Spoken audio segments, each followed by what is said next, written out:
நீங்க civil judge எக்ஸாமினேஷன்ல pass பண்ணணும்னா 5 விஷயத்தை ஞாபகம் வச்சுக்கணும். ஓகேங்களா? ஃபர்ஸ்ட் ப்ரீவியஸ் இயர் क्वेश्चंसல என்ன கேட்டிருக்காங்க அப்படின்றத நீங்க பார்க்கணும். அந்த டிமாண்டுக்கு ஏத்த மாதிரி இம்பார்ட்டன்ட் ஏரியாஸை கவர் பண்ணிடணும்.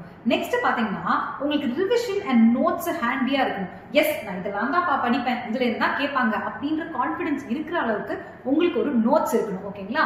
இந்த நோட்ஸை வச்சிருந்தா மட்டும் பத்தாது, இதை ரிவைஸ் பண்ணிட்டே இருக்கணும். இதுக்கான பெஸ்ட் வே MCQ போட்டு பாக்குறது, மல்டிபிள் சாய்ஸ் क्वेश्चंஸை நீங்க பிராக்டிஸ் பண்ணணும். அது மட்டும் இல்லாம சப்ஜெக்டிவ் ஆன்சர்ஸும் ஜட்ஜ்மெண்ட் ரைட்டிங்கும் பிளஸ் டிரான்ஸ்லேஷன் கூடயே சேர்ந்து நீங்க ஒர்க் அவுட் பண்ணிட்டே வரணும். ஃபைனலா நமக்கு தெரிஞ்ச கான்செப்ட் நமக்கு எழுதினா மட்டும் போதாது, அதை ஆர்டிகுலேட் பண்ணவும் தெரியணும். ஓகேங்களா? இது மட்டும் இல்லாம நீங்க இப்ப வந்திருக்க புது லாவையும் சேர்த்து கம்பேர் பண்ணி ஓல்டு லாவோட படிக்கணும். எஸ், இப்படிதான் நம்ம கிளாஸஸ்ல சொல்லி கொடுத்துட்டு வரோம்.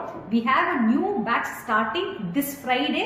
இதுல ஜாயின் பண்ணிக்கணும் அப்படின்னு இன்ட்ரெஸ்டடா இருந்தீங்க அப்படின்னா மேல இருக்க நம்பருக்கு கால் பண்ணுங்க, இல்ல வாட்ஸ்அப் பண்ணுங்க.